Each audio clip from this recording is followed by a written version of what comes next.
राजू जब मेरे करीब आया तो उसकी आंखों में वो चुप सी हलचल थी, जो दिल की धड़कनों से ज्यादा तेज लगती है। उसकी सांसों की गर्माहट जैसे किसी अनकहे राज को छू रही हो। मैं समझ रही थी कि उस पल में कुछ कहा नहीं जा रहा, फिर भी बहुत कुछ महसूस हो रहा था। वो एक कदम और बढ़ा, और उसी खामोशी में सबसे ज्यादा। हेलो दोस्तों, मेरा नाम सीमा है। उम्र, अरे बस इतनी कि दिल अभी जवान है, और शरीर में वो गर्माहट है जो कभी कभी खुद को छिपा नहीं पाती। मेरी कमर बहुत पतली है, लचकीली।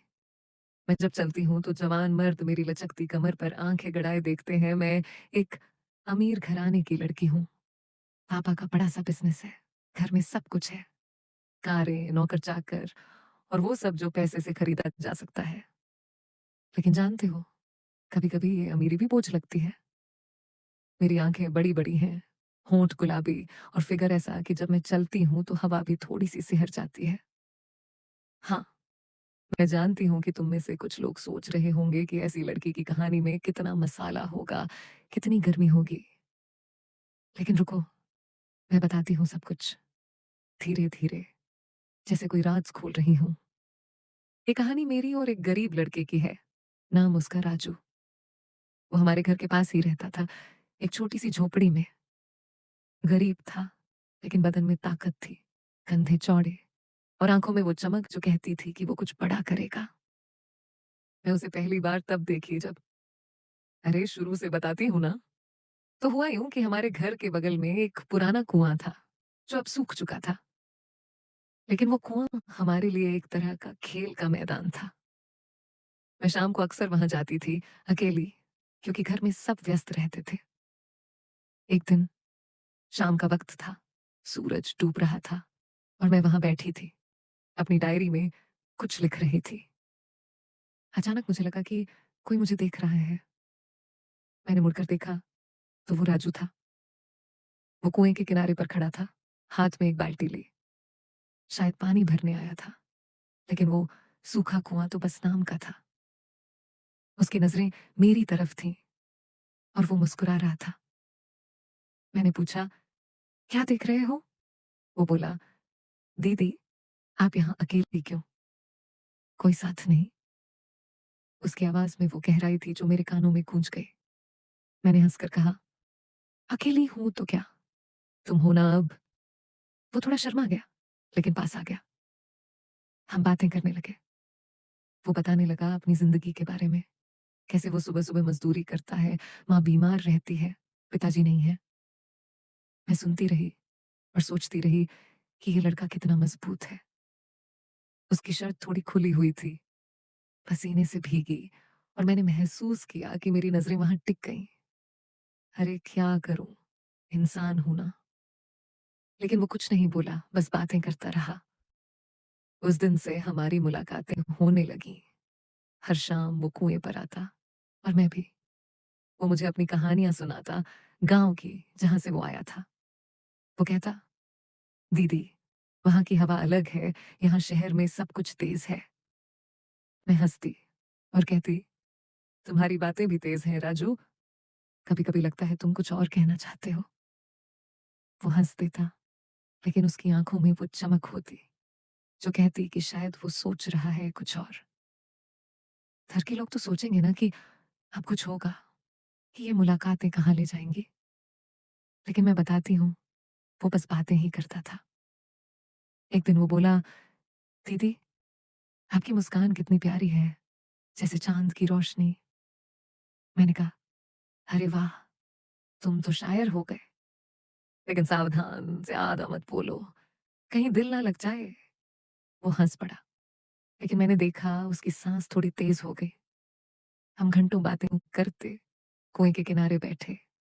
वो मुझे अपनी माँ की कहानियां सुनाता, कैसे वो रात रात भर जाग कर सिलाई करती है। मैं सोचती, कितना अच्छा लड़का है ये। लेकिन बीच बीच में वो ऐसी बातें कहता जो डबल मीनिंग लगती। जैसे एक बार बोला, दीदी, आपका बदन कितना नरम लगता है, मतलब आप अमीर घर की हो ना, सब कुछ सॉफ्ट। मैंने हंसकर कहा, तुम्हारा क्या, सख्त हो ना। वो शर्मा गया, लेकिन हंस दिया। अरे ऐसे ही बातें चलती रहीं। धीरे धीरे हमारी दोस्ती गहरी होने लगी। एक शाम वो आया, हाथ में एक छोटा सा फूल लिए। बोला, ये आपके लिए दीदी, गांव से लाया हूं। मैंने लिया और सूंघा। वो महक ऐसी थी कि मैं खो गई। मैंने कहा, राजू तुम कितने अच्छे हो, लेकिन बताओ तुम्हें क्या चाहिए मुझसे? वो बोला, बस आपकी कंपनी दीदी, अकेला हूं ना। मैंने सोचा, कितना प्यारा है। लेकिन उसकी नजरें मेरी कमर पर टिकी, शायद अनजाने में। मैंने कुछ नहीं कहा, बस बात बदल दी। हम बातें करते रहे। वो गांव वो अपने सपनों के बारे में, कैसे वो पढ़ना चाहता है, लेकिन पैसे नहीं।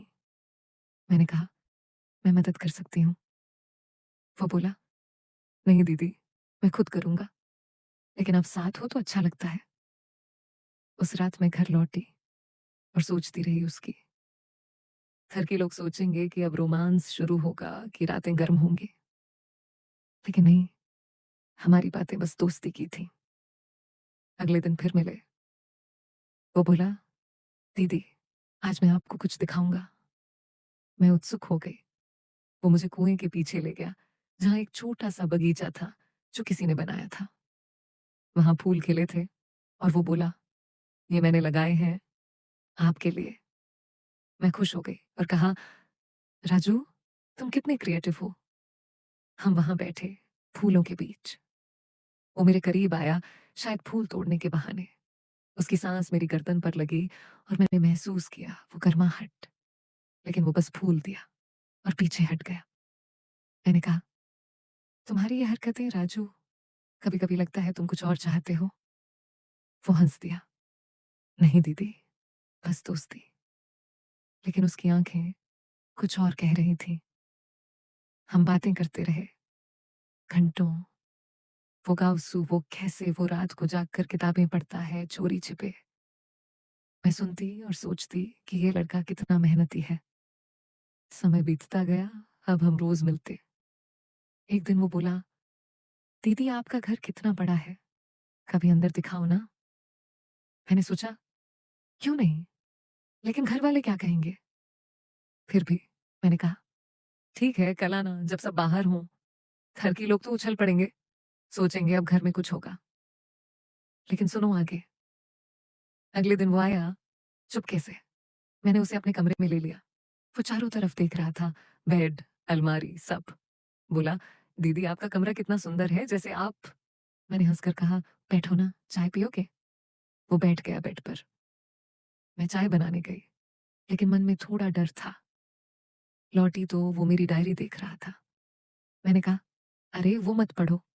वो बोला, सॉरी दीदी, लेकिन आपकी हैंडराइटिंग कितनी सॉफ्ट है। हम चाय पीते रहे, बातें करते। वो गांव वो अपनी गरीबी के बारे में, कैसे वो खाना भी मुश्किल से जुटाता है। मैंने कहा, मैं मदद करूंगी, लेकिन वो मना करता रहा। उस दिन हमने घंटों बात की, कमरे में। उसकी नजरें मेरे चेहरे पर कभी नीचे। लेकिन कुछ नहीं हुआ, बस बातें। धीरे धीरे वो मेरे घर आने लगा, चुपके चुपके। घर वाले बाहर रहते, नौकर भी। एक दिन हम कमरे में थे। वो बोला, दीदी आपका बदन कितना चमकदार है, जैसे रेशम। मैंने कहा, तुम्हारी तारीफें राजू कभी कभी ज्यादा हो जाती हैं। वो करीब आया, शायद गलती से। उसका हाथ मेरे कंधे पर छू गया। मैं सिहर गई, लेकिन पीछे हट गई। बोली, राजू सावधान। वो शर्मा गया, सॉरी दीदी। लेकिन वो पल ऐसा था कि लगता था कुछ हो जाएगा, लेकिन नहीं। हम फिर बातों में लग गए। वो मुझे कैसे बताता है कि एक दिन अमीर बनेगा, मेहनत से। मैं प्रोत्साहित करती। महीनों बीत गए। अब हमारी दोस्ती सब जानते थे, लेकिन घर वाले नाराज थे। पापा बोले, ये गरीब लड़का, दूर रहो। लेकिन मैं नहीं मानी। एक दिन राजू को बोला, दीदी मैं आपको कुछ बताना चाहता हूँ। मैं उत्सुक हो गई। वो बोला, मैं पढ़ाई करना चाहता हूँ, लेकिन पैसे नहीं। आप मदद करोगी? मैंने कहा, हाँ, लेकिन कैसे? वो बोला, आप मुझे पढ़ाओ ना। मैं राजी हो गई। अब हम मिलते और मैं उसे पढ़ाती, कमरे में किताबें खोलकर। वो मेरे करीब बैठता, किताब देखते हुए। उसकी सांस मेरी तरफ आती और मैं सोचती, कितना क्लोज है। थर की सोचेंगे अब किस होगा या कुछ, लेकिन नहीं, बस पढ़ाई। वो सीखता जाता, मैं सिखाती। एक दिन पढ़ाते हुए वो बोला, दीदी, आपकी उंगलियां कितनी नरम हैं। मैंने कहा, ध्यान पढ़ाई पर दो। लेकिन वो हंस दिया। हमारी पढ़ाई जारी रही। वो तेजी से सीख रहा था। मैं देखती कि उसका बदन कितना मजबूत है काम से। लेकिन बस दोस्ती। समय आगे बढ़ा। अब राजू परीक्षा देने वाला था। मैंने उसे तैयार किया। परीक्षा के दिन वो बोला, दीदी, आपका आशीर्वाद चाहिए। मैंने कहा, मेरा हाथ पकड़ो। वो पकड़ लिया, गर्म हाथ। लेकिन बस इतना। वो गया और अच्छे नंबर आए। वो खुश हो गया। बोला, दीदी, ये आपकी वजह से? मैंने कहा, नहीं, तुम्हारी मेहनत। अब वो नौकरी ढूंढने लगा। मैं मदद करती। एक दिन वो बोला, दीदी, मैं आपको पसंद करता हूँ। मैं चौंक गई। घर के लोग सोचेंगे अब कन्फेशन। लेकिन वो बोला, बहन की तरह। अरे, वो तो मेरी तरह सोचता था। लेकिन मैंने कहा, मैं भी। लेकिन वो बात अधर में लटक गई। धीरे धीरे वो सफल होने लगा। एक छोटी नौकरी मिली। वो मुझे बताता, दीदी, अब मैं अपनी माँ को अच्छा जीवन दूंगा। मैं खुश होती। हम मिलते रहे। लेकिन अब बाहर, पार्क में या कहीं। घर वाले जान गए थे। लेकिन विरोध कम हो गया। एक दिन वो बोला, दीदी, एक राज है। मैंने कहा, बताओ। वो बोला, मैं गांव से आया हूँ, लेकिन मेरे पिता आपके पापा के पुराने दोस्त थे। वो गरीब हो गए थे। मैं चौंक गई। फिर वो बोला, मैं यहाँ आया था मदद मांगने, लेकिन आपसे मिला तो दोस्ती हो गई। मैंने कहा, तो? वो बोला, अब मैं खुद कमा रहा हूँ, लेकिन आपने जो किया वो बहन जैसा। फिर ट्विस्ट आया। एक दिन पापा बीमार पड़े। डॉक्टर बोले, खून चाहिए। राजू का ब्लड ग्रुप मैच कर गया। वो बोला, दीदी, मैं दूंगा। उसने दिया और पापा बच गए। पापा ने कहा, बेटा, तुम मेरे दोस्त के बेटे हो? राजू बोला, हाँ। पापा ने उसे गले लगा लिया और बोले, अब तुम मेरे बेटे हो। तो दोस्तों, कहानी ये थी। राजू अब हमारे परिवार का हिस्सा है, भाई जैसा।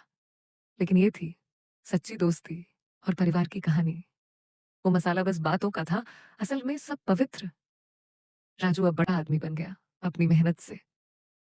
और मैं अभी भी वही, लेकिन अब एक भाई मिल गया। कहानी अच्छी लगी ना?